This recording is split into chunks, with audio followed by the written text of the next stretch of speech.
vous d'être venus de loin. Petite rectification, je ne suis pas directeur de recherche au CNRS. Je suis ingénieur de recherche habilité à diriger des recherches, ce qui est beaucoup plus pratique parce que ça donne beaucoup plus de liberté. J'ai refusé la carrière de directeur de recherche à cause de ça.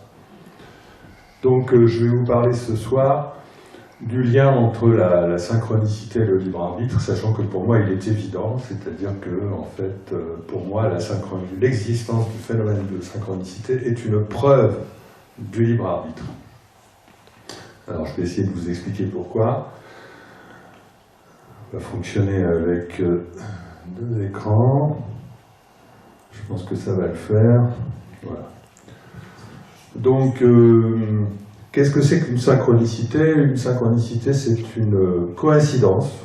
Donc, coïncidence d'événements, de deux événements en général, qui est très improbable. Et une synchronicité, c'est une coïncidence qui est en particulier chargée de sens. C'est-à-dire que déjà, l'improbabilité de l'événement laisse penser qu'il y a quelque chose d'étrange qui jette un défi à la mécanique, mais pas forcément. Mais c'est surtout le fait que ça vient résonner avec l'état d'esprit de la personne et lui apporter une information fondamentale qui risque même souvent de lui changer la vie. Là, il y a lieu de se poser la question, c'est-à-dire que ça représente un défi à la mécanique. On a, comme je l'ai écrit, on a donc, ça se caractérise par une conscience corrélée de manière non causale aux événements. Et donc ça, la mécanique est absolument incapable d'expliquer cela. Hein. Si toutefois le phénomène est avéré, mais vous allez voir que, enfin, au moins en ce qui me concerne, il est absolument indiscutable. Et puis de toute façon, ça fait des décennies que dans la littérature, hein, depuis Paul Kammerer, Arthur Koestler, et beaucoup d'autres auteurs ont recensé des coïncidences d'une part, des synchronicités d'autre part absolument époustouflantes et qui arrivent très souvent en cascade. Et le fait que ça arrive en cascade montre que là, il y a vraiment un phénomène qui défie les lois de la mécanique. Donc, je définis ici le libre arbitre dans ce contexte comme étant un choix réalisé par la conscience. Alors, rien à voir avec la synchronicité en elle-même. Hein. C'est-à-dire que quand on vit une synchronicité, on n'est pas en train de faire un choix. Hein. Quand on vit une synchronicité, on est en train, la plupart du temps, involontairement, de provoquer quelque chose dans l'espace-temps, mais on peut très bien être conditionné. Mais vous allez voir durant cette conférence pourquoi ça implique quand même que nous avons un libre arbitre, au sens de la définition que je donne ici, c'est-à-dire un choix réalisé par la conscience sans qu'aucune contrainte physique d'une part, c'est-à-dire issue du cerveau, ou conditionnement psychique d'autre part, c'est-à-dire de la conscience elle-même, n'en soit la cause. Je dissocie, ici je fais exprès de dissocier le cerveau et la conscience parce que le libre arbitre n'est pas seulement une indépendance à la mécanique, c'est aussi une indépendance au conditionnement psychique. Hein. Il peut y avoir deux sources de conditionnement, une source de conditionnement physique et une source de conditionnement psychique. Et ce que je prétends, c'est que malgré cela, il existe un libre arbitre, on va voir pourquoi. Donc vous connaissez certainement l'exemple du scarabée d'or de Jung. Oui. Bon, je le refais rapidement. C'est un jour, dans les années 50, je ne sais plus exactement, Jung reçoit une patiente qui a un problème, un blocage dans sa thérapie. Elle lui raconte son rêve, un rêve qu'elle vient de faire et dans lequel elle a vu un scarabée d'or. Elle a eu la vie d'un scarabée. Et donc, au moment où elle lui raconte son rêve, il y a quelque chose qui tape à la fenêtre du cabinet de Jung. Jung va voir et ramasse un scarabée en or, justement, un scarabée d'or, qu'il pose devant sa patiente en lui disant « Le voilà, votre scarabée ». Et elle a été tellement frappée par cet événement que ça a complètement débloqué sa thérapie.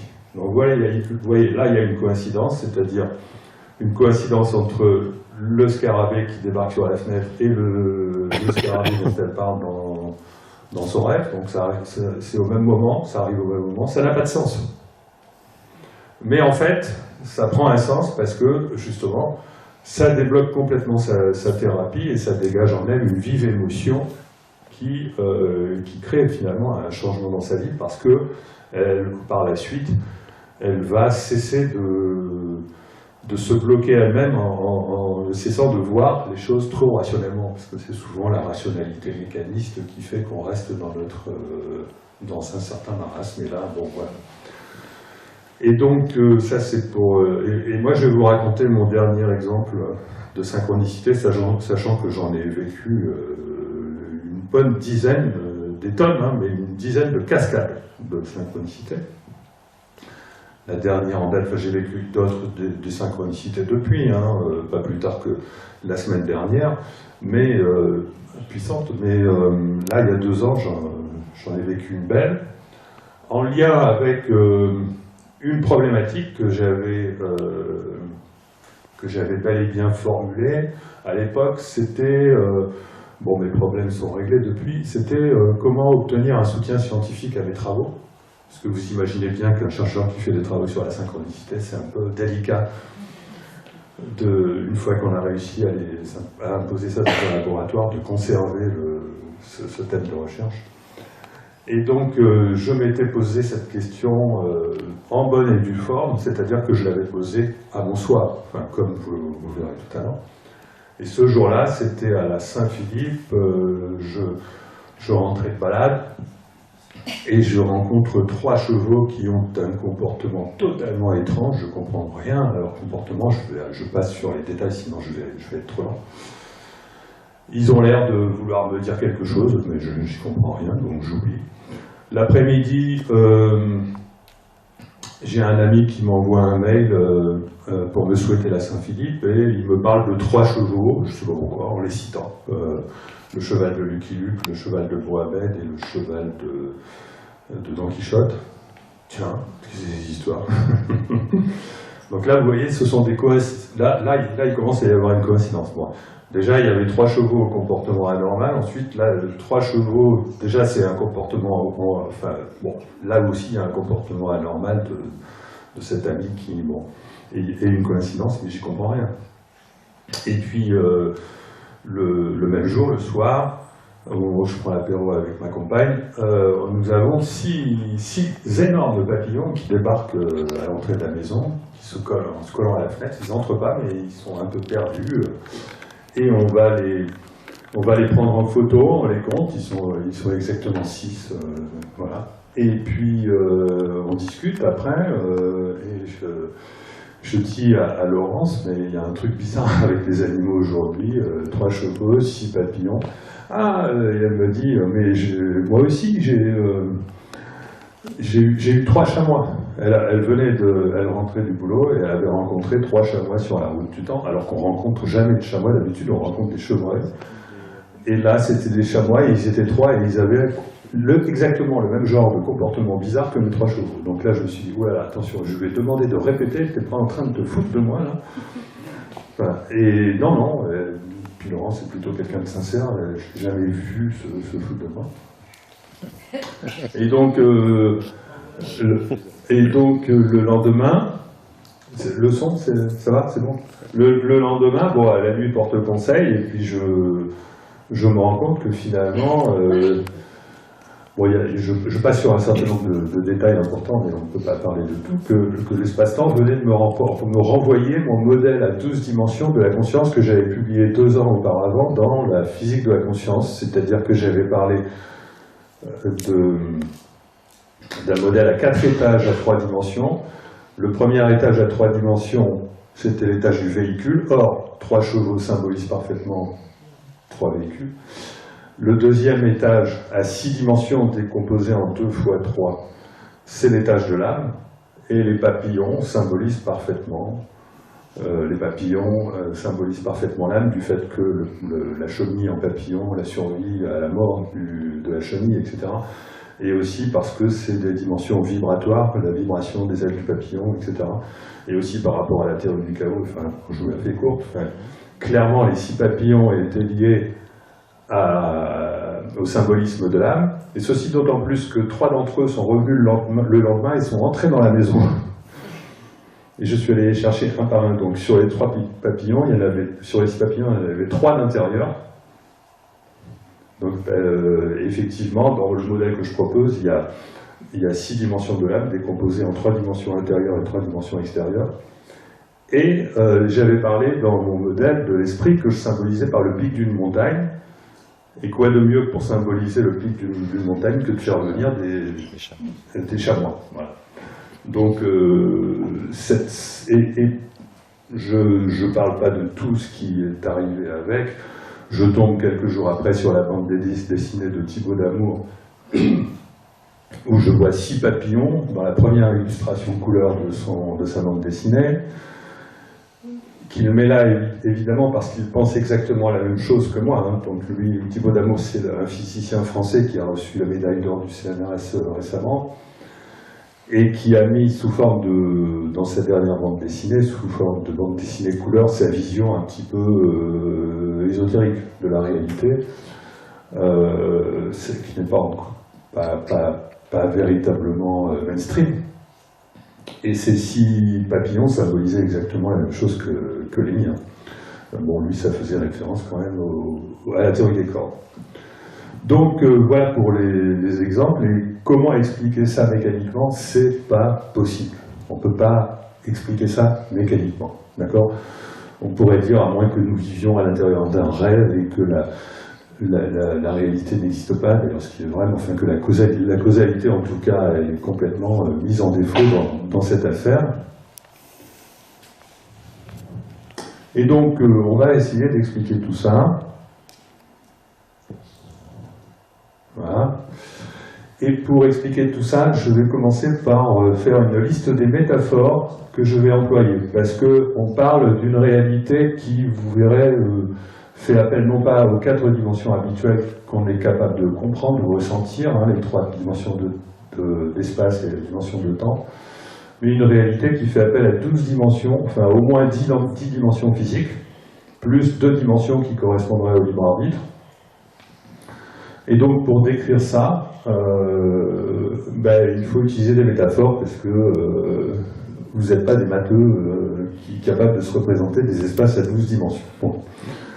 La première métaphore que j'emploie, c'est le parc de la pensée, c'est parce que nous vivons depuis 3 siècles sous l'emprise, tous les secteurs de la vie, tous les secteurs de notre vie occidentale en particulier, sont sous l'emprise d'une façon de penser intellectuelle, prisonnière, d'un parc de la pensée que je vais détailler ensuite.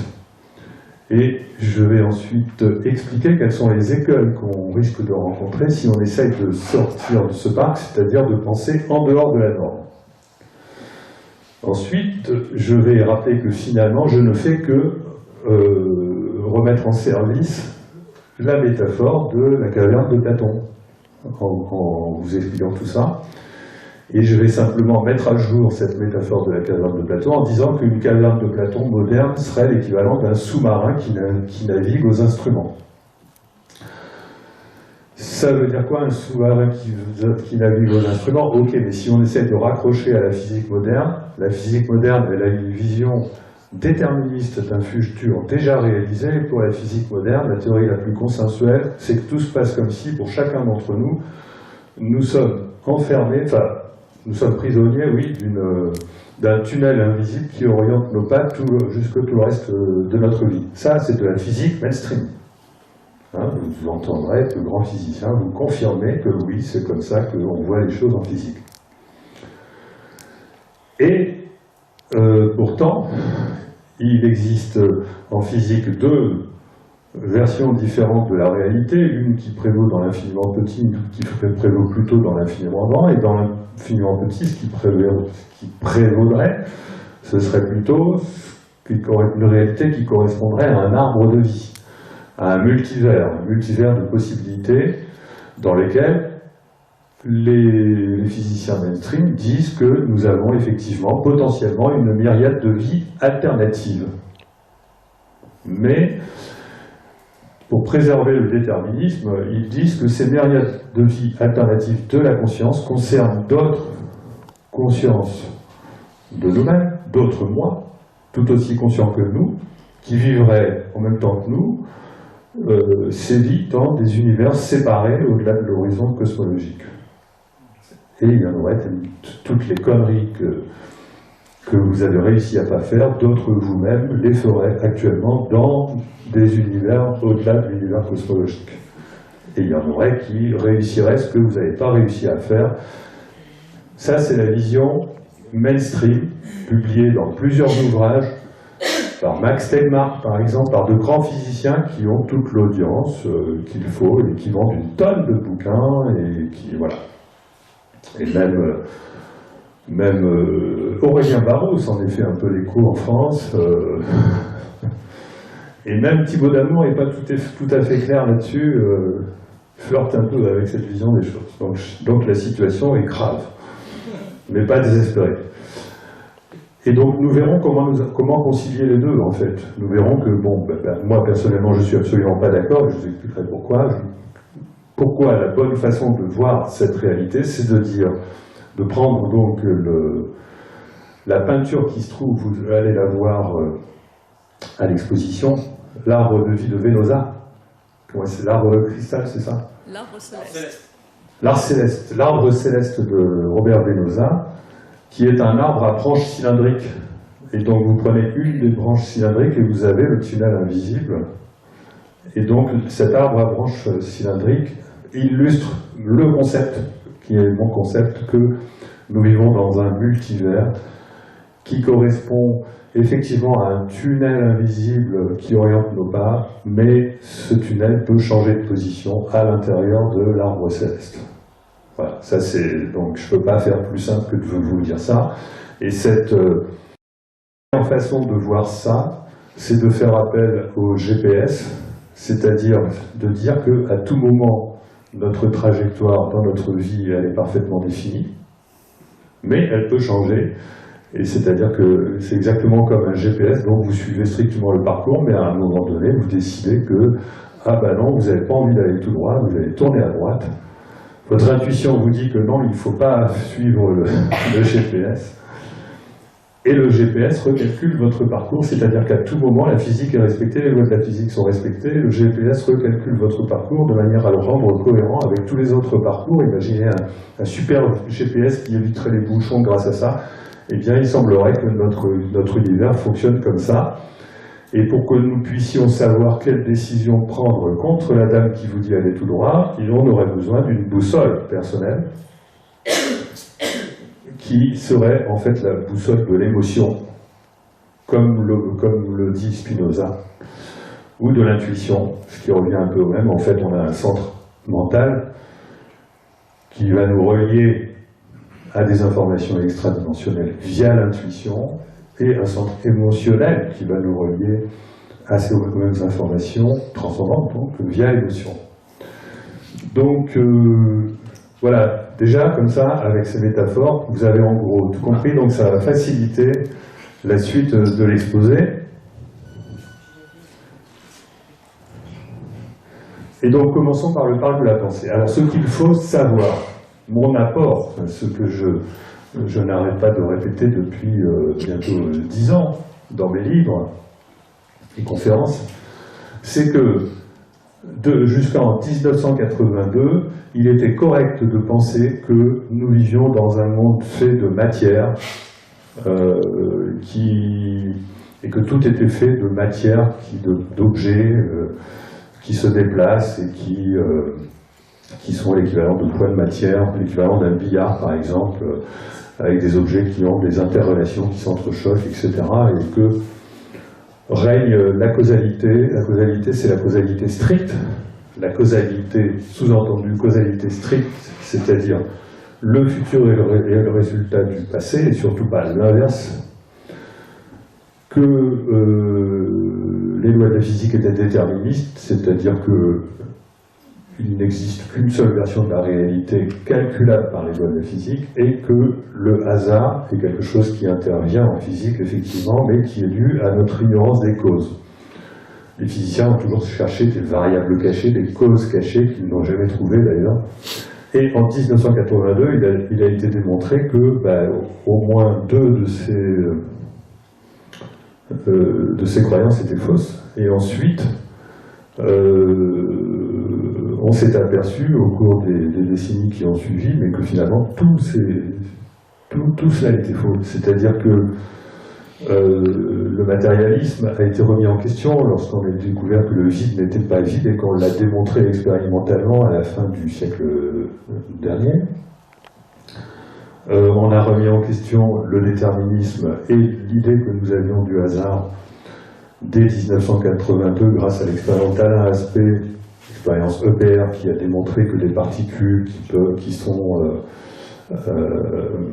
distantes de distances qui peuvent être extrêmement éloignées, continuent de fonctionner comme si elles étaient une seule et même particule. On a même trouvé que finalement ceci n'était pas seulement valable si les particules étaient séparées par l'espace, mais également si elles étaient séparées par le temps.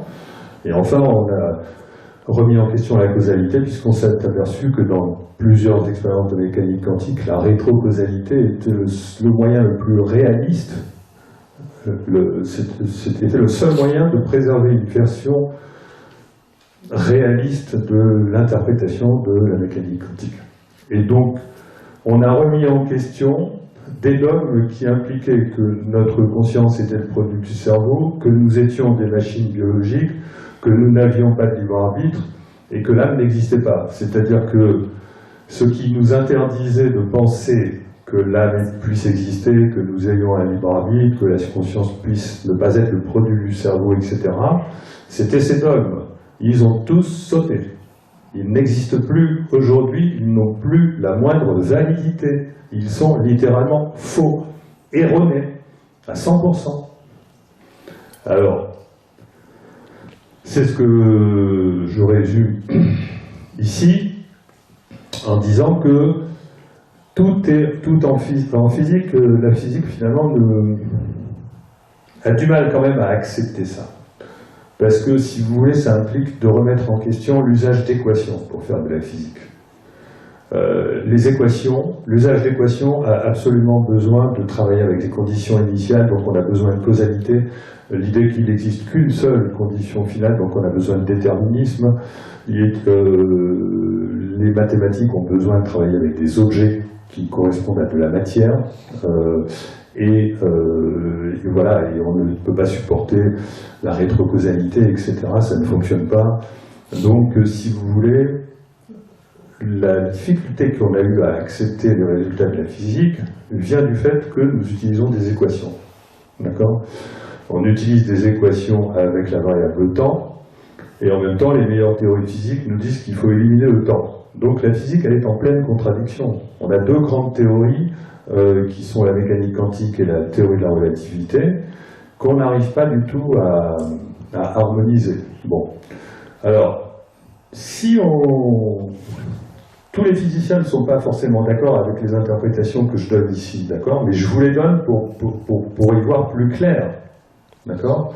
En fait, si on veut ne plus dépendre des équations, il faut changer notre vision de la physique et avoir une vision de l'information. C'est-à-dire que la physique devrait être, à mon sens, une physique de l'information. Parce que finalement, on peut remarquer que les difficultés que les physiciens ont à accepter les résultats de la physique viennent du fait qu'ils ont des difficultés pour accepter la fuite d'informations ou le fait que, si vous voulez, nous vivons dans un espace-temps qui échange des informations avec l'extérieur de l'espace-temps.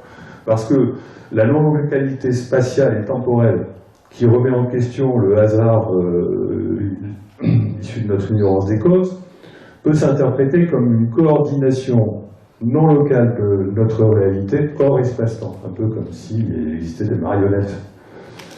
Ce qui implique l'existence probable de l'âme. L'indéterminisme macroscopique qu'on a découvert, qui peut s'interpréter en termes d'existence de dimensions additionnelles d'information. C'est-à-dire que nous ne vivrions pas dans un espace à 3 dimensions, mais il y en aurait probablement 6 de plus. le fait qu'on maintienne la causalité envers et contre tout, alors que le futur serait déjà réalisé, montre bien qu'en fait, on ne sait pas prendre en compte des informations qui viennent du futur. Avec des équations, vous ne pouvez pas prendre en compte des informations qui viennent du futur. Et moi, j'essaye avec mon billard de le faire, et même moi, j'ai beaucoup de difficultés, ça demande des temps de calcul considérables.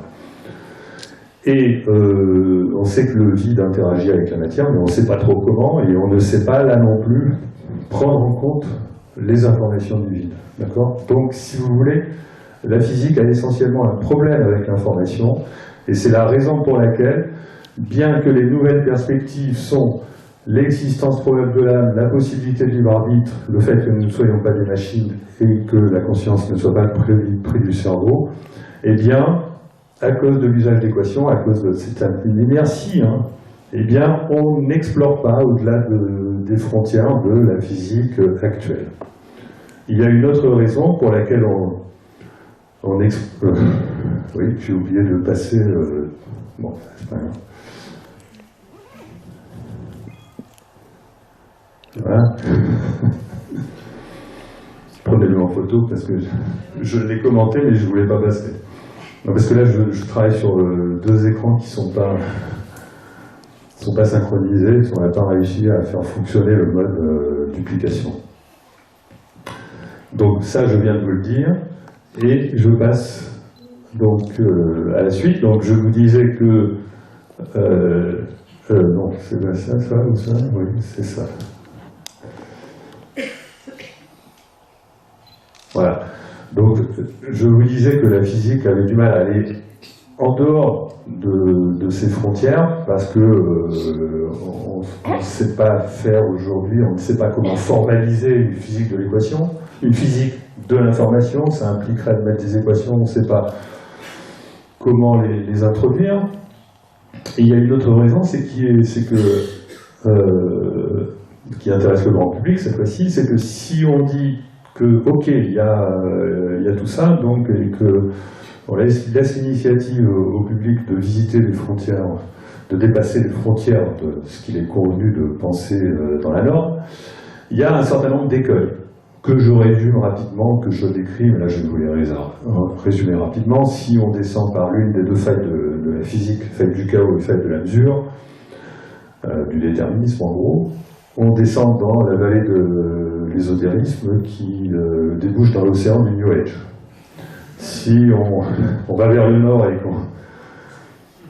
et qu'on grimpe le mur du matérialisme pour aller passer le fleuve des religions, on n'arrive jamais à le passer parce que ce fleuve a un problème de densité et on se retrouve empêtré dans le marécage de la conscience. Ça, c'est le problème des religions. Si on va à l'ouest et qu'on essaye de trouver un chemin pour monter sur la colline des paradoxes, on n'y arrive pas parce qu'il n'y a pas de chemin rationnel pour démontrer, pour expliquer certains phénomènes qui existent, certains phénomènes inexpliqués, mais dont on n'arrive pas pour lesquels on n'a pas de modèle explicatif. Donc ça, ce sont ce que j'appelle les psychologues parachutistes qui se font parachuter sur la colline des paradoxes. Voilà. Et si on va vers l'est, là, on risque de tomber dans la décharge du hasard qui est ce que, par exemple, tout ce dont on nie l'existence, et on dit c'est du hasard, ou ça n'existe pas, et donc ça finit dans une décharge. Et finalement, pour arriver à conserver un chemin rationnel, donc pour arriver à explorer les frontières de la science, et prendre en compte tous les phénomènes inexpliqués, eh bien, il est nécessaire de suivre un petit chemin qui emmène au col de l'Ange. Et ce col de l'Ange, ça représente une vision de l'espace-temps où on se rend compte d'un seul coup que, mais oui, bon sang, mais c'est bien sûr, l'espace-temps bouge. C'est ce que je vous disais tout à l'heure. Nous ne vivons pas dans une réalité figée dans le passé et dans le futur. Nous vivons dans une réalité qui est en mouvance permanente. Donc ça, c'est rapidement résumé. Et donc, cette réalité, voilà, finalement, si on veut arriver à concevoir de manière rationnelle, hein, il faut absolument prendre en compte les enseignements de la physique qui nous disent que finalement... alors non, je me suis encore trompé sur... j'en suis pas là, mais c'est ça. C'est là que je ne suis pas... Voilà. Donc, en fait, la physique nous apprend que l'espace, le temps et la matière n'existent pas. Ce sont des illusions de la conscience. Et on comprendra pourquoi on entend autant parler aujourd'hui, d'ailleurs, de la caverne de Platon, des théories de la simulation, etc.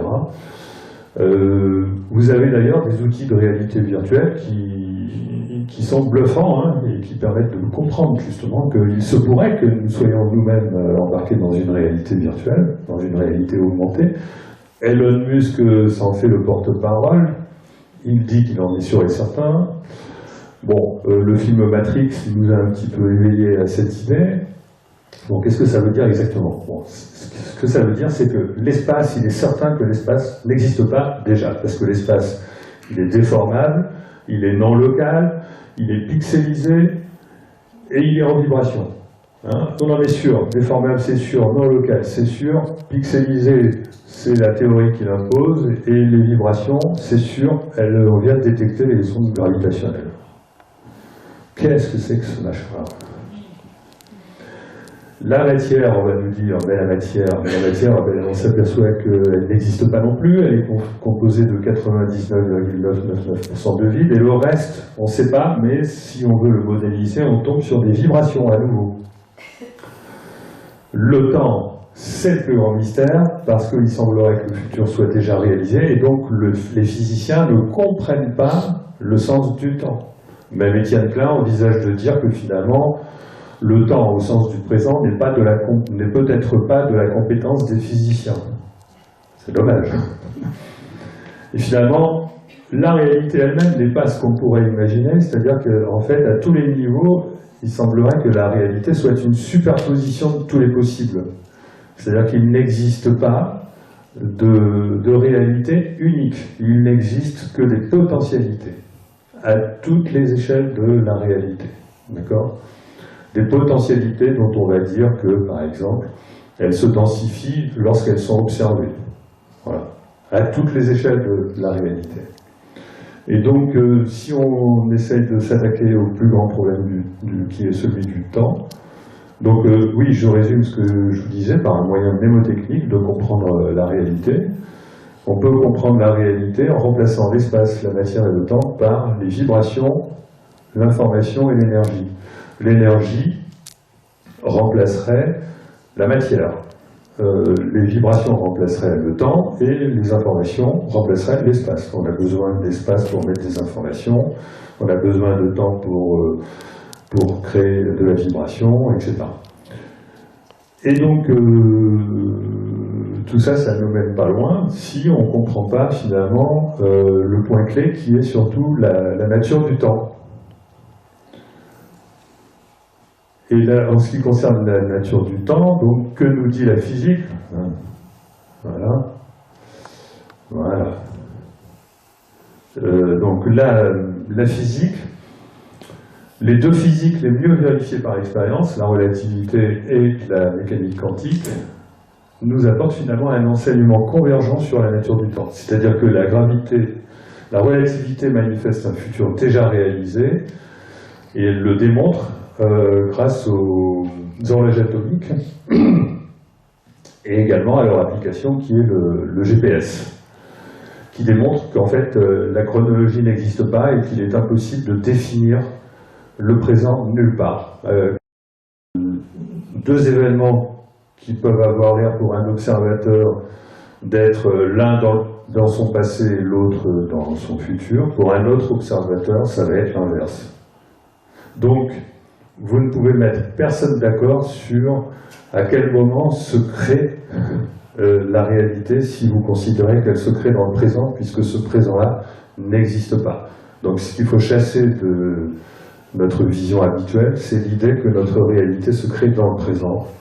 C'est-à-dire, c'est l'idée que le passé s'est créé jusqu'à aujourd'hui et qu'on pourrait le mettre en mémoire quelque part, ou que l'univers le mettrait lui-même en mémoire ou pas, on ne sait pas, et que le futur n'est pas encore créé parce qu'il n'est pas encore arrivé. Ça, c'est une idée qu'il faut éliminer, d'accord ? Elle n'a plus sa place dans notre vision de la réalité parce qu'elle contredit les mesures physiques, elle contredit les lois de la physique, etc. Et si on accepte de virer cette idée-là, et là on commence à comprendre plein de choses. Bon, il faut continuer à suivre le chemin. La théorie la meilleure aujourd'hui pour essayer de résoudre l'incompatibilité entre les deux grandes physiques élimine elle-même carrément le temps des équations. Et l'un des champions de cette théorie, considéré comme nobélisable, Carlo Rovelli, nous dit que la réalité ne peut pas se créer dans le temps, mais d'une autre manière. D'accord ? Et il propose d'introduire, dans son dernier livre, L'ordre du temps, il propose d'introduire plusieurs temps. Enfin, peut-être pas exactement ce qu'on entend par temps habituellement, mais le temps est quelque chose de beaucoup plus complexe que ce qui semblerait. Et donc, ça pose un problème, c'est que si vous voulez, le fait de faire disparaître le présent est ennuyeuse parce que nous sommes habitués à considérer que notre réalité se crée comme ça quand même. Mais on est habitué, mais par qui? Par quoi? Par notre cerveau. Et en fait, il existe des théories physiques du temps qui nous expliquent, qui sont considérées comme très sérieuses, qui sont publiées, qui nous disent que, et c'est une tendance qui tente à obtenir un consensus actuellement dans toute la physique, que le temps pourrait être une illusion thermodynamique. Une illusion thermodynamique qui pourrait même être créée par le cerveau lui-même. C'est-à-dire que lorsque notre cerveau nous dit, nous voyons ce qui est en train d'arriver, donc un événement, et dans cet événement, nous sommes capables d'anticiper un certain nombre de choses qui ne sont pas encore arrivées, et nous sommes capables de nous souvenir d'un certain nombre de choses qui viennent d'avoir lieu. Nous sommes au centre de l'événement, notre cerveau nous dit, il y a une réalité que nous voyons grâce à sa faculté d'anticipation, et il y a une réalité que nous avons vécue grâce à notre mémoire de l'événement, et c'est cet ensemble-là qui crée finalement la conscience de l'événement. Donc ça, c'est dans le cas où la conscience serait le produit du cerveau. Dans ce cas-là, le cerveau est capable de reconstituer une épaisseur du présent qui est constituée d'un petit peu de futur et d'un petit peu de passé. D'accord? Je suis bien là-dessus? Et donc ça, c'est la vision habituelle. Il semblerait que cette vision-là soit illusoire. Et que la vision qui ne serait pas illusoire, c'est que la conscience a elle-même, par nature, la sensation de l'épaisseur du temps. C'est-à-dire que le temps n'existe pas. Le futur est déjà réalisé. Le temps est comme de l'espace. Et le fait que la conscience perçoit un événement et qu'elle perçoive ce qui va arriver et ce qui est déjà arrivé, c'est dans son présent à elle. Je ne suis pas en train de dire, par exemple, que les personnes qui sont au fond de la salle ne sont pas encore arrivées et que l'écran qui est derrière moi, il fait partie du passé. Ça paraît idiot. D'accord? Eh bien, il semblerait qu'il soit tout aussi idiot de dire que ce qui va arriver dans quelques secondes n'est pas encore arrivé et que ce qui est arrivé il y a quelques secondes est terminé. Non, tout est présent. Et l'enseignement de la physique, aujourd'hui, c'est de nous dire qu'il n'existe pas de futur et qu'il n'existe pas de passé, c'est de dire que tout est simultané. Mais bien évidemment, on va quand même continuer à utiliser les mots futur et passé. D'accord? Parce que sinon, on ne va pas s'en sortir. Donc, si vous voulez, ça risque d'engendrer des confusions. Moi, je vois des critiques sur Internet où les gens ne s'y retrouvent pas parce que, oui, on dit, Guillemot, il dit que le futur n'existe pas, puis finalement, il dit qu'il existe, donc on n'y comprend rien, etc. Bon, vous voyez, tous les risques de confusion à partir du moment où on ne comprend pas le fait que la meilleure interprétation que nous invite à faire la physique du présent est tout simplement de dire qu'il existe une épaisseur de la conscience, que la conscience est équivalent à la vision que nous avons depuis un sous-marin qui navigue aux instruments de ce qu'il y a par l'intermédiaire des hublots, de ce qu'il y a dans la mer, les rochers devant, etc. Nous avons une vision spatiale du futur. Voilà. Et donc, la grande différence entre le cerveau et la conscience, c'est que pour le cerveau, il n'existe aucune possibilité de choix. C'est la ligne bleue que j'ai représentée là. Le cerveau fait en gros le choix de l'itinéraire de droite parce que c'est le résultat d'un conditionnement biochimique, neuronal, etc. Et le cerveau, d'abord, il n'a pas de conscience en lui-même. Si on voulait le simuler avec un ordinateur, l'ordinateur ferait exactement la même chose que le cerveau. L'ordinateur n'aurait pas pour autant une conscience, d'accord? Donc, pour lui, il n'y aurait pas de choix. C'est pour ça que beaucoup de gens disent non, le libre arbitre ne peut pas exister, vision déterministe. Et pourtant, la conscience, elle, à partir du moment où elle a une épaisseur de temps, la conscience, elle a la vision d'un choix à faire. Voilà. C'est-à-dire qu'une épaisseur de temps impose des choix, et qu'on voit là quelle est la différence entre le cerveau et la conscience, c'est que le cerveau n'a pas de libre arbitre, alors que la conscience, elle a un libre arbitre, et c'est justement ce que dit Bergson. C'est justement le grand message de Bergson, c'est que la conscience est synonyme de choix. Et donc, si on prend au sérieux ce que nous suggère la physique sur la question du temps, vous allez voir où on en arrive. Donc si on prend au sérieux, et les physiciens ne prennent pas au sérieux, j'accuse les physiciens de ne pas prendre au sérieux les résultats de la physique. Si on prend au sérieux les résultats de la physique, on aboutit à l'idée que la réalité ne se crée pas dans le temps, mais d'une autre manière. Bon, s'il y a les physiciens qui prennent ça au sérieux. Le temps au sens du front du déjà créé n'existe pas. Le passé existe encore et le futur est déjà là, mais nous verrons qu'il est flexible, et le futur peut influer sur le présent parce que si le futur change, c'est la conséquence sine qua non, et vous verrez que c'est le point clé des synchronicités et du libre arbitre. Et il serait évidemment possible de voyager dans le futur, ce qui a été démontré par la physique, et voire on pourrait même envisager de voyager dans le passé. Bon. Mais tout ça, c'est pour mieux comprendre notre réalité. Mais ce qui est intéressant là-dedans, c'est que on dépeint ici une réalité qui, d'un point de vue cybernétique, n'est pas complète. Il faut adjoindre la réalité de la conscience qui pourrait, à ce moment-là, jouer un rôle de navigation dans l'espace-temps.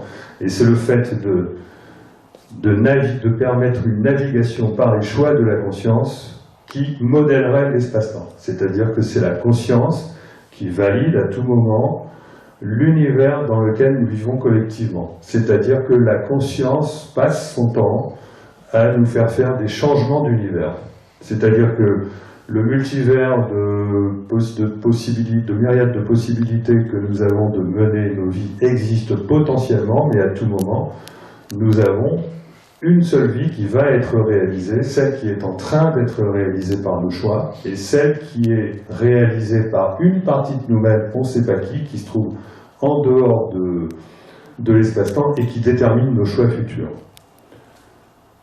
Et donc ça introduit donc la question suivante, est-ce que la physique autorise le libre arbitre? Et là, je prends référence à mes travaux, mais tout d'abord aux travaux d'autres physiciens comme Antoine Suarez et Nicolas Gisin, qui ont répété dans le domaine relativiste l'expérience de mécanique quantique la plus importante du XXe siècle, tout de même, donc c'est pas tout à fait n'importe qui.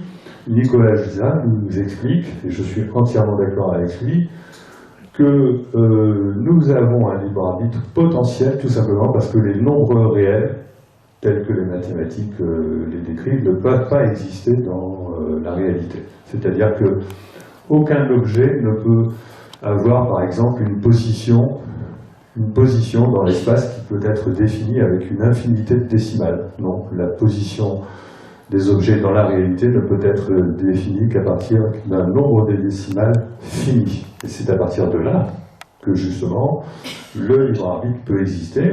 Vous verrez pourquoi. Antoine Suarez dit exactement la même chose, mais d'une façon différente, en nous disant en quelque sorte que le multivers dont parlent les physiciens nous appartient à nous, qu'il appartient à nos choix. Et moi, je le démontre.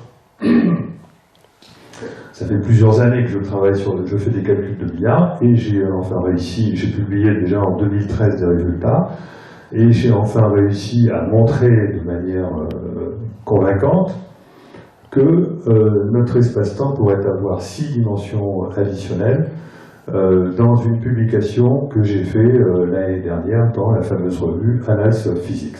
Donc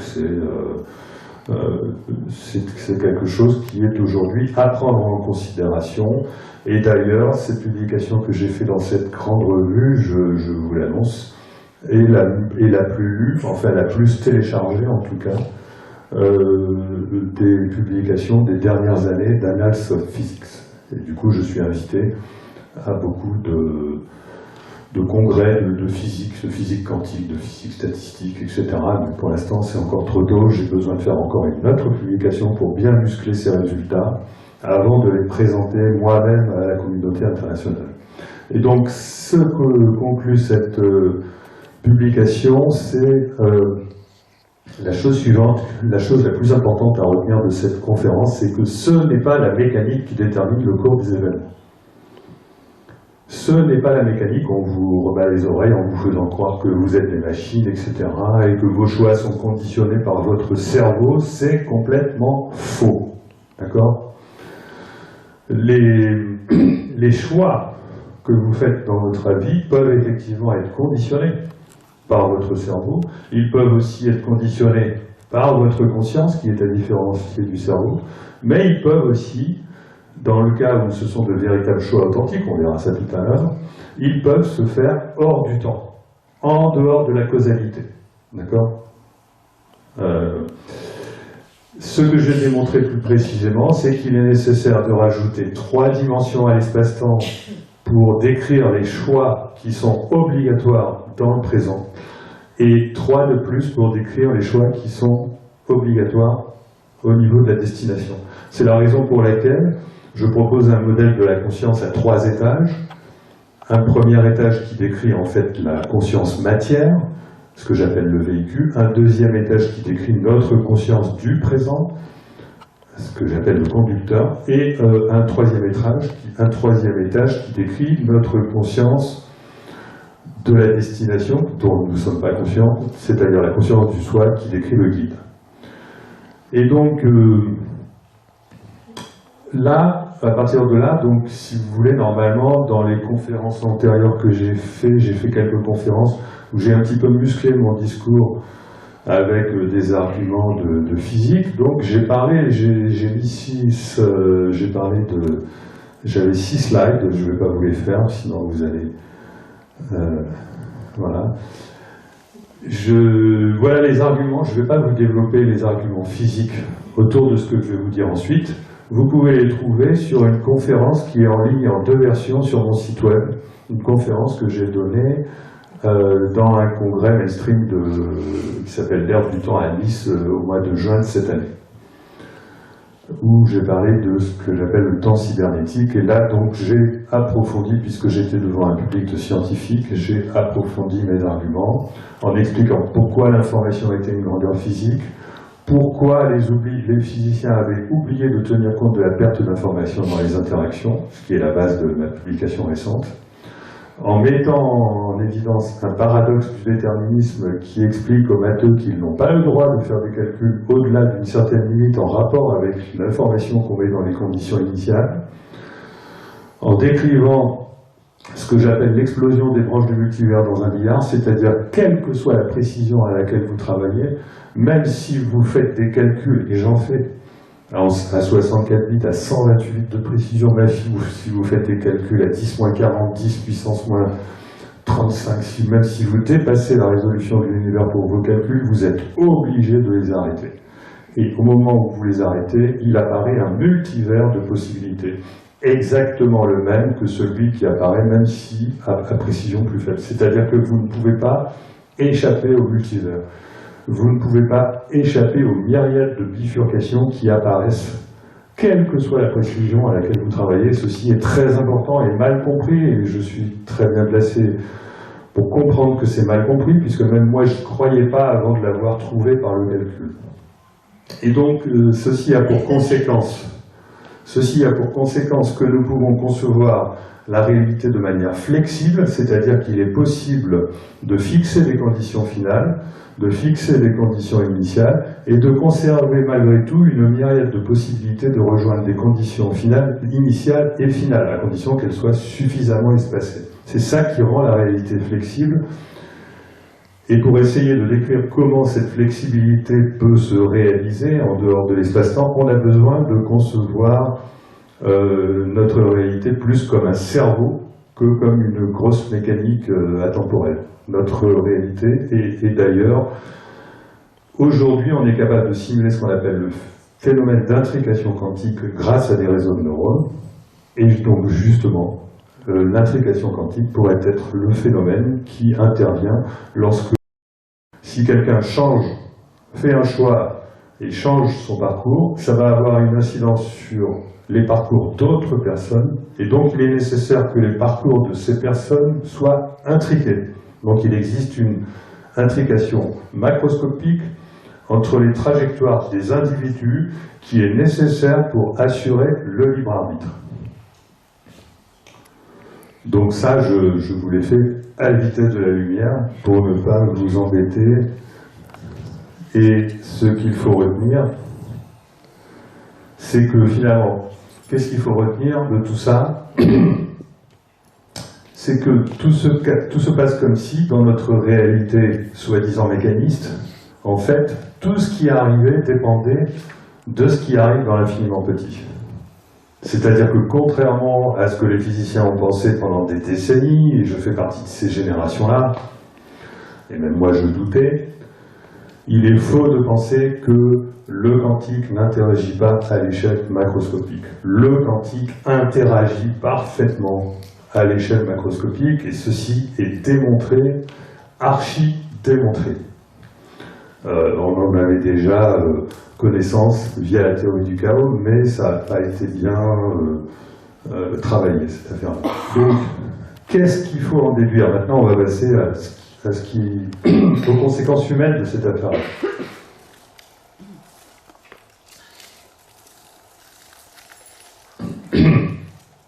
La question est, que signifie un futur qui change?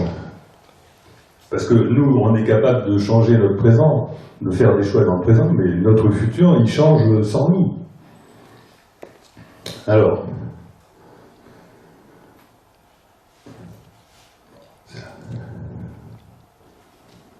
ça signifie qu'on a besoin d'une théorie de la double causalité. Donc ça, c'est la théorie que je présente depuis mon premier livre, Plus belle lurette. Mais ça signifie surtout quelque chose de très très très très important. C'est que si notre futur change, ça veut dire que nos intentions changent sans que notre cerveau en soit responsable. D'accord? Ça veut dire bien entendu, nous avons certaines intentions qui viennent de notre cerveau. Et donc là, on appelle ça un conditionnement cérébral, tout simplement. Une partie de nos intentions viennent de notre cerveau. Nos intentions conditionnées par la société, par nos parents, peuvent même venir de notre cerveau, qui sont tout simplement de la conscience collective. Et là, je ne vous parle pas de ça. Là, je vous parle des intentions qui sont bien obligées d'émerger. Parce que si notre futur change, nous allons y aller. Nous ne sommes pas des prisonniers, que je sache. D'accord? Si notre futur change en nous faisant par exemple réaliser nos rêves, est-ce que c'est le hasard ou c'est parce que nous avons eu des rêves?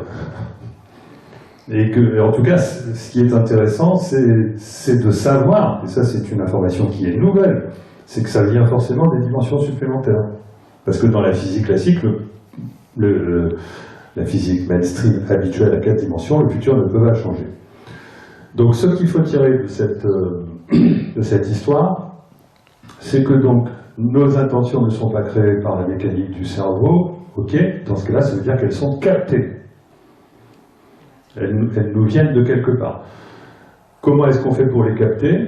Ben, il faut faire un retour sur qui nous sommes vraiment, qui va nous amener vers notre destinée. C'est-à-dire qu'il faut essayer de se déconditionner de tout ce qui tente à figer notre futur et essayer de trouver en soi qu'est-ce qui correspond à notre véritable destinée. Et donc la théorie de la double causalité, ça consiste à dire qu'une fois qu'on a capté ces intentions authentiques, je les appelle authentiques ou libres parce qu'elles ne sont pas créées par le cerveau, eh bien on les a en quelque sorte conscientisées, et cette conscientisation implique que nous les avons validées, donc nous sommes en mesure effectivement de les réaliser, et donc cela va les exciter dans le futur, et donc leur excitation va créer des effets dans le futur qui vont devenir les futures causes d'effets dans le présent, et c'est ça qui va expliquer les synchronicités. Parce que l'intention captée va valider un potentiel futur qui va alors pouvoir rétroagir en augmentant les probabilités de certains hasards qui sont susceptibles de nous emmener à destination. Et c'est ça qui va créer les coïncidences. C'est-à-dire que nous avons validé un futur, ok, mais le chemin qui peut nous amener vers ce futur-là, il est extrêmement mince, d'accord? Et si nous voulons y être sensibles, il faut que se produisent des coïncidences qui vont nous éveiller et nous dire « Ah tiens, je ne vais pas faire comme d'habitude, là je vais tenir compte de ça et aller là. » Bon. Ça implique quand même qu'il n'y ait pas que l'intention comme fonction essentielle de la conscience, mais qu'il y ait également l'attention. L'attention. Parce que on va se retrouver face à des bifurcations. Et si on ne fait pas attention, ben on ne va pas détecter que c'est par là qu'il faut aller. C'est-à-dire que on va se retrouver face à des hasards étranges et ça ne va pas pour autant nous dire quelle est la bonne voie. Que faire de cette information? C'est la joie, c'est l'intuition, c'est la foi. Nous avons 3 centres, notre conscience a 3 centres, elle a un centre vibratoire, informationnel et vibration, information énergétique. La joie, c'est l'information énergétique, l'intuition, c'est l'information mentale, et la foi, c'est l'information vibratoire. C'est-à-dire que nous sommes en mesure de recevoir des informations qui viennent de l'extérieur de l'espace-temps ou des dimensions additionnelles par ce biais. D'accord? Donc il faut se laisser guider. Et on va voir comment tout à l'heure, mais en tout cas, ça implique une augmentation de l'attention. Pourquoi? Parce que l'augmentation de l'attention, c'est ce qui va augmenter l'épaisseur du présent. Si vous ne faites pas attention, vous n'allez pas vous rendre compte, comme je l'ai dessiné ici, hein, le petit sac, le petit sac en pointillé, vous n'allez pas vous rendre compte que vous avez des choix à faire. Si vous faites attention, donc vous allez voir un petit peu plus dans le futur ce que vous pouvez suivre comme chemin, prendre comme décision. Et là, votre attention va vous dire, vous avez un choix à faire. D'accord? Et donc,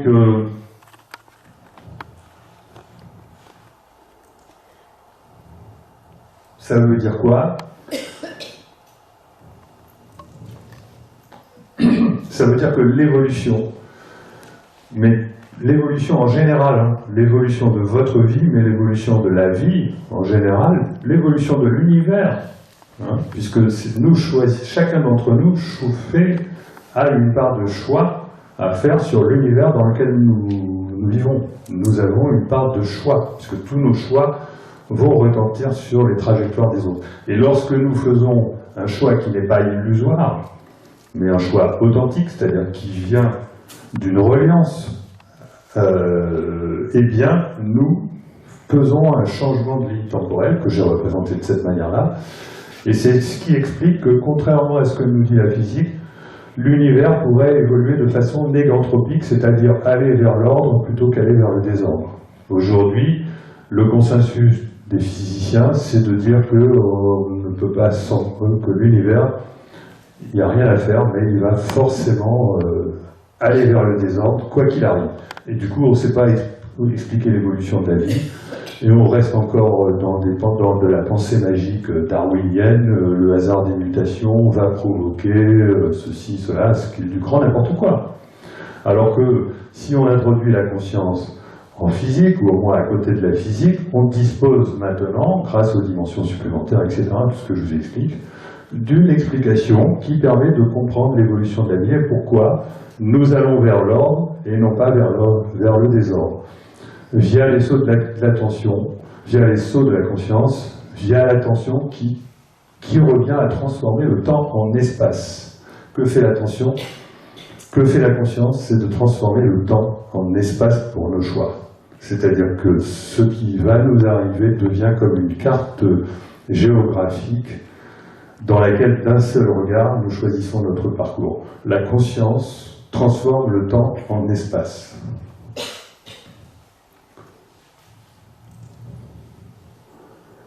Et donc là, c'est ce que je vous disais tout à l'heure, hein, donc finalement que je vous ai déjà expliqué.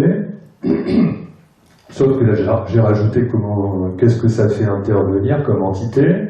Donc, ça fait intervenir notre corps physique. Donc ça, c'est les petites flèches bleues en bas. Là, j'ai représenté l'espace-temps quadridimensionnel habituel, tel que le représentent les physiciens. Mais ça fait intervenir notre conscience, dissociée du cerveau, qui correspond aux 3 premières dimensions additionnelles, les dimensions du choix. Le temps qui se transforme en espace via la conscience, c'est le rôle du présent, c'est le rôle de la conscience de notre vie quotidienne. Ce à quoi il faut rajouter 3 dimensions supplémentaires pour définir notre destination. Notre destination, c'est forcément nous-mêmes. À la fin de notre vie, nous allons faire le bilan et personne ne va nier qu'il a vécu ce qu'il a été. Donc, à partir du moment où nous acceptons de définir comme qui nous sommes, ce vers quoi nous allons, autant définir cette entité-là et s'en servir, lui donner un nom qu'a déjà donné Jung, qui s'appelle le soi, qui correspond à notre inconscient. Et ça tombe de source. Et comme rien n'est jamais totalement déterminé, même en rajoutant 6 dimensions additionnelles, il faut envisager encore la possibilité d'un extérieur à cet espace-temps décadimensionnel, et là, ça nous dépasse. Et là, si vous voulez, on peut invoquer la notion d'esprit, de Dieu, de tout ce que vous voulez. Voilà. Mais ce qui est cohérent dans le modèle que je vous propose, c'est la chose suivante.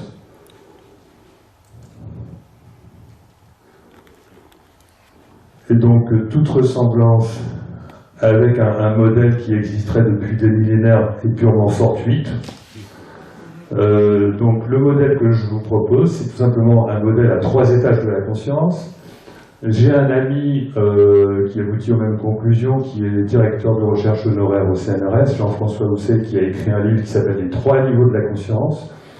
Nous sommes complètement tombés d'accord sur ce que représentaient ces 3 niveaux.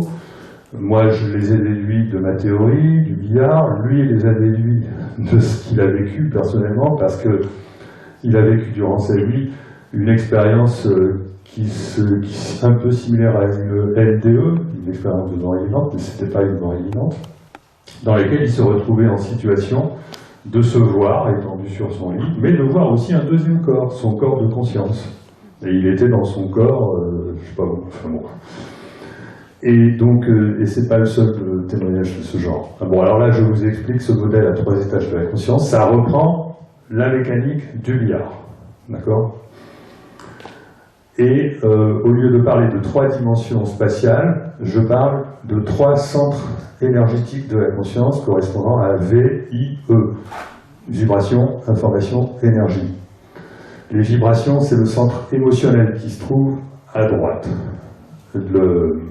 L'énergétique, c'est le centre du milieu, et l'information, c'est le mental, c'est le centre à droite, d'accord? C'est une meilleure façon de l'imaginer que de faire appel à un espace où on définirait la longueur, la largeur et la hauteur, parce que de toute façon, l'espace n'existe pas tel qu'on le définit ainsi, Et parce que l'espace, c'est la conscience. L'espace n'est rien d'autre que la conscience. La conscience n'est rien d'autre que de l'espace en vibration. Donc pour décrire de l'espace en vibration, il vaut mieux faire intervenir les amplitudes de ces vibrations, donc vision énergétique, les fréquences de ces vibrations, donc c'est le côté émotionnel, et la répartition de ces vibrations. Donc ça, c'est le côté informationnel. Donc ce modèle est complètement cohérent. Je n'ai pas représenté ce que je ne savais pas. Je n'ai pas représenté les liens qui existent entre les trois différentes couches. Mais ces liens, enfin plutôt je les ai effacés parce que dans certaines conférences je les mets, dans d'autres je ne les mets pas. Là j'ai voulu garder simplement ce dont on est à peu près certain. Et j'ai quand même rajouté mon interprétation de... Voilà, j'ai parlé de mental conditionné, ça c'est notre conscience a un mental conditionné, l'émotionnel conditionné, et j'ai représenté donc les centres énergétiques du soi qui correspondraient donc à la connaissance universelle, à l'être intérieur et à l'amour inconditionnel que nous décrivent les expérienceurs. Et tout en bas, vous avez la dimension du temps.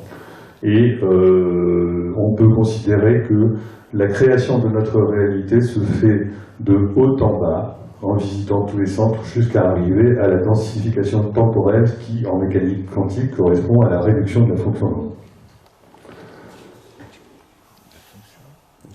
Donc, maintenant, on va passer aux aspects pratiques. Donc, les aspects pratiques, c'est de dire comment mener notre vie en tenant compte de ce modèle. Il s'agit de mener notre vie en tenant compte de la connexion entre le moi et le soi, c'est-à-dire entre les trois centres du moi et les trois centres du soi. Donc, je vous la fais courte, puisqu'il y a trois centres et qui sont différents. La confiance est reliée au centre émotionnel, le lâcher-prise est relié au centre mental, le détachement au centre énergétique, de manière à s'en déconditionner. La confiance, c'est ce qu'il faut développer pour se déconditionner du centre émotionnel, le lâcher-prise, c'est ce qu'il faut développer pour se déconditionner du mental, le détachement pour se déconditionner de l'ego. Parce que je vous ai dit tout à l'heure, nous avons un libre arbitre potentiel, mais si nous avons supprimé les contraintes physiques, c'est-à-dire que si nous cessons de... Voilà, si nous avons un corps en bonne santé, si nous ne sommes pas malades, si nous ne sommes pas contraints par différents paramètres physiques, il nous reste les contraintes potentielles psychiques et dont il convient de se débarrasser pour pouvoir recevoir les connexions au centre supérieur. Et ça consiste dans la pratique à sortir des sentiers battus pour développer la conscience, à laisser agir ce qui arrive pour développer le lâcher-prise, et à accepter le changement dans ce qui arrive, ce qui implique le détachement. Et à ce moment-là, apparaissent, à travers la prise de risque, apparaît la foi, à travers le fait de suivre, se faire confiance, suivre son guide intérieur, apparaît l'intuition, et le simple fait de donner de soi fait apparaître la joie. Ce qui implique tout de même des efforts, parce qu'on a du mal à lâcher prise, on a du mal à avoir confiance, etc., etc. Donc il y a plusieurs méthodes pour ça. La plupart du temps, les gens font de la méditation. Moi, je fais de grosses randonnées qui me font bien suer dans la montagne. Il y a aussi le rapport avec la nature. Il y a plein d'autres, aller se coucher, faire la sieste, avoir une sieste un peu méditative, etc.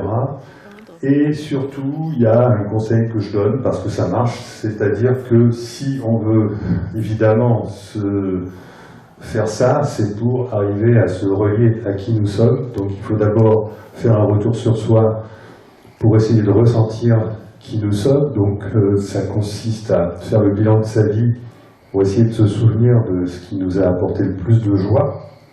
Et ça consiste à ensuite faire émerger une intention de faire quelque chose qui nous permet de nous réaliser. Et donc ça implique de se retrouver face à un questionnement. Oui, mais comment je fais? Oui, mais... Voilà, ok, je veux bien être telle personne qui fait telle chose, mais comment je fais, quoi, en gros. Hein. Donc on a besoin de conseils. Donc faire une demande. Dans ce cas-là, il faut faire une demande. Et ça va déclencher les synchronicités qui vont petit à petit nous amener vers la réponse. J'ai passé ma vie à l'expérimenter.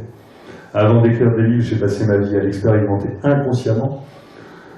À partir du moment où j'ai écrit des livres, j'ai passé ma vie à l'expérimenter consciemment, et aujourd'hui, j'essaie de le faire expérimenter à des groupes de personnes, des centaines de personnes qui me suivent sur Facebook et qui participent à mon expérience sur la synchronicité que j'ai mise en ligne. Et les résultats sont positifs, sont tout à fait positifs. J'obtiens des résultats, des probabilités dues au hasard, que les résultats obtenus soient, enfin, non, des probabilités tout à fait impressionnantes, qui montre que la synchronicité est un phénomène réel, que l'on peut provoquer. Et donc, ça pose quand même un problème, parce qu'un type comme moi qui dit au grand public qu'on peut créer des synchronicités, oui, non, c'est là, ça pose quand même un problème, puisque ça amène les gens à voir des signes partout. Donc j'ai une responsabilité devant le public pour essayer quand même de dire « Ah, mais faites attention, parce que on peut aussi se leurrer. Hein. » La meilleure façon d'être sûr qu'on a bien reçu, on a bien un retour de l'espace-temps par rapport à la demande qu'on a fait, ou qu'on a bien vécu une synchronicité, c'est de les vivre en cascade.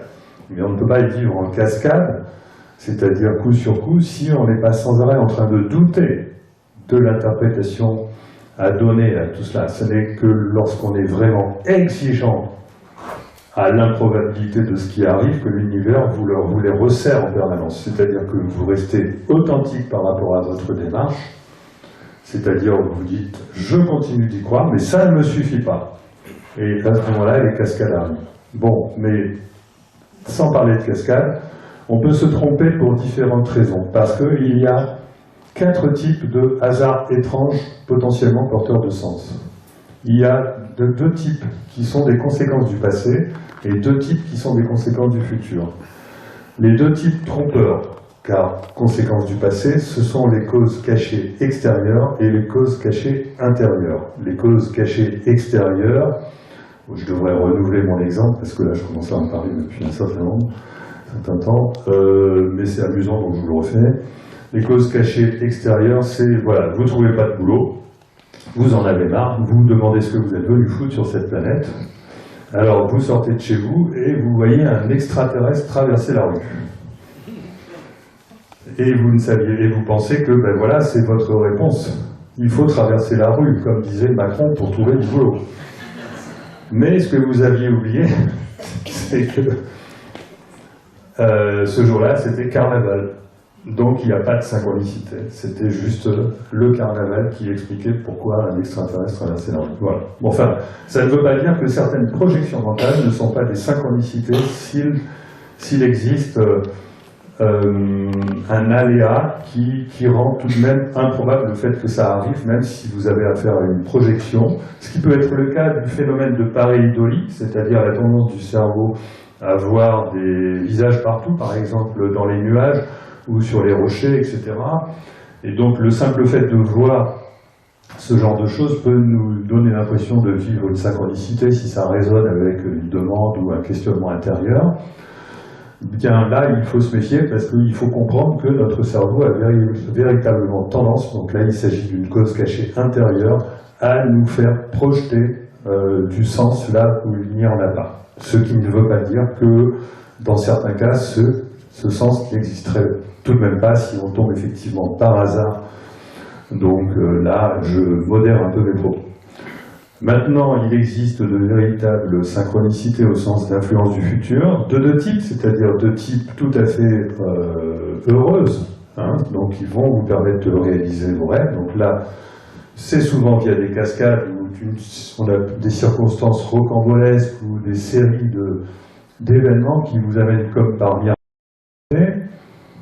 ou aussi des emmerdements devant lesquels on pourrait avoir le réflexe de dire non, là je suis en train de déconner, la preuve il m'arrive que des ennuis, alors que simplement il est normal que si vous alliez vers un nouveau futur, à partir du moment où il est encore instable, votre ancien futur crée des ponts pour vous y ramener sous forme d'emmerdement, hein, par exemple, ce que ça m'est arrivé, une panne de voiture sur l'autoroute, etc., etc.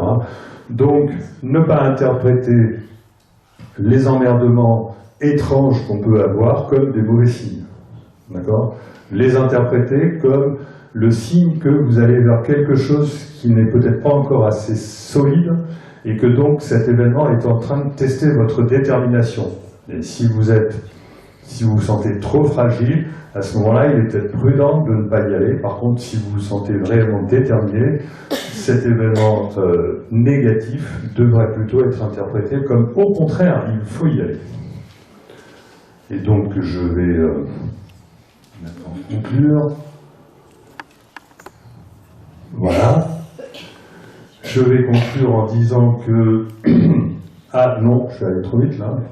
Si je conclue ou j'ai encore un tout petit peu de temps? Encore un petit peu de temps. Alors, parce que j'ai passé un slide. Voilà. L'âme est-elle compatible avec la science? On croit que l'existence de l'âme n'est pas compatible avec la science. Les scientifiques ont peur Ça ne se fait pas en science de parler de l'existence de l'âme. Mais ça, c'est juste un problème de conditionnement. C'est juste le fait que on n'a pas été capable d'intégrer les problématiques de la science pendant plusieurs décennies. Qu'est-ce qu'on va faire? On va rester dans le Titanic? Moi, je suis quelqu'un qui développe de l'intelligence artificielle. J'ai développé des réseaux de neurones tout à fait au niveau mondial, qui étaient tout à fait concurrentiels. Et je sais ce que c'est qu'un cerveau. J'en ai développé. J'ai développé même le cerveau visuel du premier robot humanoïde français qui s'appelle Nao. Donc je peux quand même parler un petit peu de la manière dont je conçois l'âme, parce que j'ai compris par mon expérience de l'intelligence artificielle qu'on n'arriverait jamais à reproduire les facultés humaines grâce à l'intelligence artificielle. C'est pour ça que je définis l'âme comme étant une extension extradimensionnelle du corps, composée d'informations non matérielles, capable de réduire son entropie, le désordre, de façon non mécanique et de survivre à sa mort. Si on prend cette définition-là, qui est la définition qu'on pourrait être prêt à accepter, eh bien la physique répond 4 fois oui à ces caractéristiques, parce qu'il est tout à fait possible qu'il existe une extension immatérielle de notre corps, dont les informations seraient dans le vide quantique ou dans les dimensions supplémentaires. Ensuite, il est absolument reconnu en biologie que les êtres vivants sont capables de réduire leur entropie d'une façon qui reste inexpliquée. De même que l'effet placebo reste inexpliqué. On croit qu'en parlant d'effet placebo, c'est expliqué par la science, mais pas du tout. Eh bien, le principe MEP, Maximum Entropy Production, reste inexpliqué. Il est inexpliqué que le désordre organique, que les êtres vivants aient une capacité d'élimination optimale du désordre organique. Ça reste inexpliqué et on n'en parle pas en physique et c'est bien dommage. Ensuite, le caractère non exclusivement mécanique de l'évolution du vivant, ben oui, on le sait, ça vient de l'indéterminisme des mécaniques aussi bien classiques que quantiques. Et enfin, la survie après la mort vient tout simplement du fait que ces systèmes d'information, qu'il s'agisse de systèmes d'information quantiques ou d'information extradimensionnelles, sont par nature en dehors du temps. Ils ne subissent pas le passage du temps. Ces systèmes d'information, on le sait en mécanique quantique, c'est démontré, et moi-même quand je parle d'informations extradimensionnelles, je les présente comme des informations hors du temps. Et donc, en mécanique quantique, c'est démontré que les informations quantiques sont hors du temps. Et donc, si elles sont hors du temps, que fait le temps sur ces informations? Rien du tout. Donc il est tout à fait possible que ça survive à la mort. Et donc, pour conclure, la thèse que je vous propose, que je propose dans mon livre, et dans mes livres, est que la conscience serait un système de navigation, et que la physique, que les physiciens doivent comprendre l'information manquante en physique, doivent accepter de regarder déjà l'information manquante, les 4 types d'informations manquantes, que doivent accepter de comprendre l'information manquante comme étant l'information de la conscience, l'information de l'âme, si vous préférez. Et que donc nous avons individuellement un libre arbitre potentiel qui ne peut être développé que si on est capable de faire un retour sur soi pour forger ses intentions authentiques, pour les capter, de faire preuve d'intégrité et de responsabilité lorsqu'on fait une demande au soi, parce que on ne peut pas bousculer comme ça un peu l'espace-temps et dire « Ah ben non, j'ai changé d'avis » ou etc. Parce que ça marche. De faire preuve d'attention et de discernement pour reconnaître les ponts qui vont nous permettre de réaliser nos rêves. Et tout cela ne peut fonctionner que par une circulation d'énergie, d'amour, qui implique le développement des valeurs spirituelles. Parce que les physiciens n'ont pas compris, ne veulent pas comprendre que l'amour est l'énergie la plus fondamentale de l'univers, encore plus fondamentale que la lumière et que la matière. Parce que tout est conscience, c'est une évidence, oui, sur laquelle j'aurais peut-être dû insister. Et collectivement, cela implique de développer une nouvelle pensée rationnelle, beaucoup plus intelligente, beaucoup plus subtile que l'intelligence artificielle, tout simplement la pensée mécaniste de notre sphère politico-médiatique, ou médiocratie. Ça implique la revalorisation de l'humain en le remettant en face de ses responsabilités, grâce à la reconnaissance scientifique du libre arbitre. Ça fournit enfin un éclairage sur tous les phénomènes inexpliqués. Vous ne pouvez pas vous imaginer à quel point cette vision des choses permet de tout expliquer. Enfin, je ne vais pas exagérer non plus, mais en tout cas, ça explique la synchronicité, et pour ceux qui me connaissent, bien d'autres phénomènes. Et cela revalorise la poésie, les arts, les sciences humaines, etc. Donc c'est quelque chose vers lequel il faut aller absolument. Et ne rien croire dans ce que je dis, mais tout simplement l'expérimenter. Voilà, je vous remercie.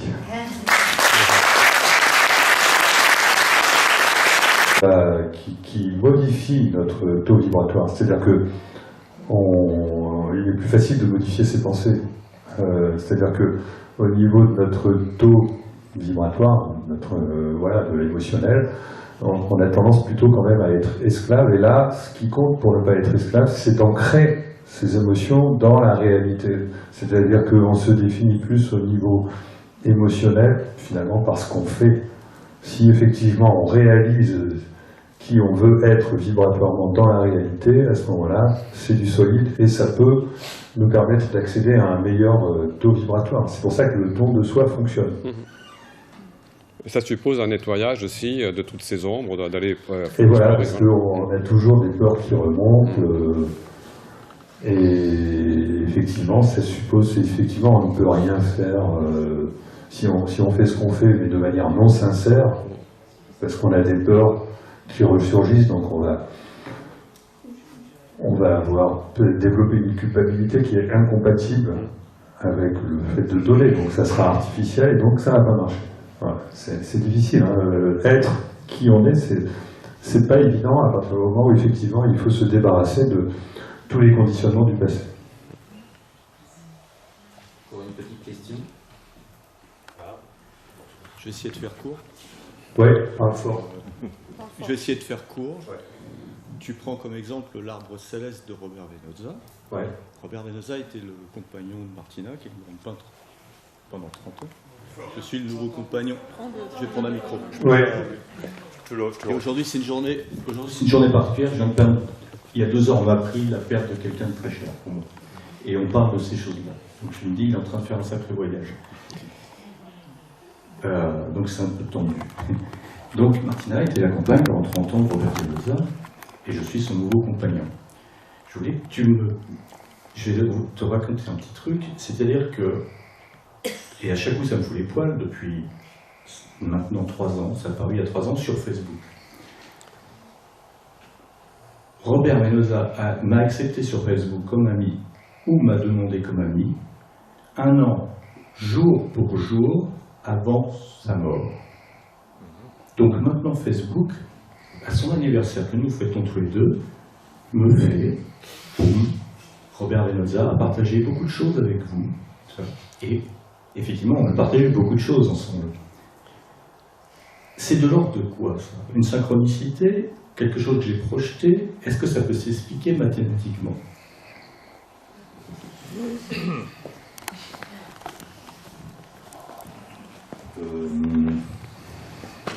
Je ne sais pas. Pour moi, je suis exigeant sur les probabilités. Donc là, on dit souvent, hein, les physiciens, les scientifiques opposent souvent au fait de voir des hasards un peu partout, le fait qu'il est normal que certains hasards étranges arrivent rarement. C'est-à-dire qu'il est normal. Et donc c'est à ce moment-là que les gens vont s'exprimer pour dire « Ah, ben, j'ai vécu une synchronicité », mais les autres ne s'expriment pas. C'est normal, puisque s'il y a... Là, vous dites, on est sur une chance sur 365, mais est-ce qu'on est allé interviewer 365 autres personnes pour leur demander si elles ont vécu ça ou pas? Donc vous voyez, il est normal que de temps en temps, il nous arrive des choses étranges. Donc il faut essayer d'évaluer la probabilité, et une chance sur 365, et en plus là, on est dans un cas où on ne devrait pas faire ça.